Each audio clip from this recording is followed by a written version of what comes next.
All right, so some of you may know, and some of you may not know, I got a little project going on in the shop, little speedster project, inspired by the Vanderbilt Cup races, land speed record cars of the early teens, turn of the century. Ford 999, the Duroc, 200 horsepower Duroc is probably the funnest car to watch on YouTube.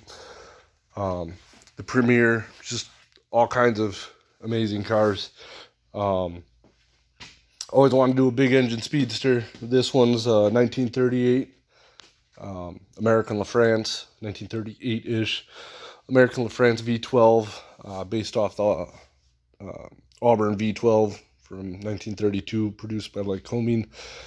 Key differences: dual ignition, 24 spark plugs. I think it's like 127 feet of spark plug wire.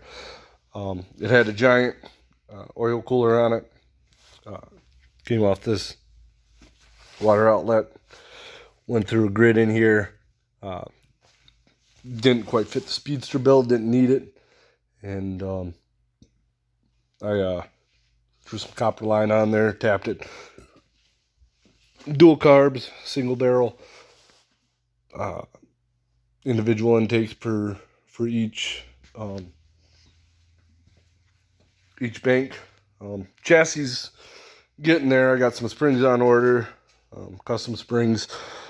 Most of the running gear is going to be 28 Plymouth, 28-ish Plymouth. I'm not exactly sure if that's completely correct, but it looks right. I didn't see the car came off of, got it from a very trusted source, said it was 28 Plymouth. I believe them. Has hydraulic brakes. But so I'll talk more on that later. Right now I have chassis squared, frame squared. Engine is mounted solidly in the frame. Transmission's on. My handbrake lever goes click, click, click, click. Just the greatest thing ever. I sit here and play with it. Next step is, of course, getting power from the engine, which does run, to the rear end. I want it short, and first thing I did was, this is the drive shaft that came with it. Probably went to a auxiliary power unit. It'd be an extreme angle for the type of suspension I want to run on it, so I'm not going to run that. So what I'm going to do is, I could have shortened up the drive shaft and done all kinds of crazy shit. Not doing that. I'm going to go old school. One of the original ways that they got power from engines to rear suspensions was via change drive. They ran a differential, which 28 Plymouth, they ran a differential off the output shaft of the transmission across, had chains, sprockets, chains run down basically a trailer axle on leaf springs, and that way they didn't have to worry about bump steer, or not bump steer,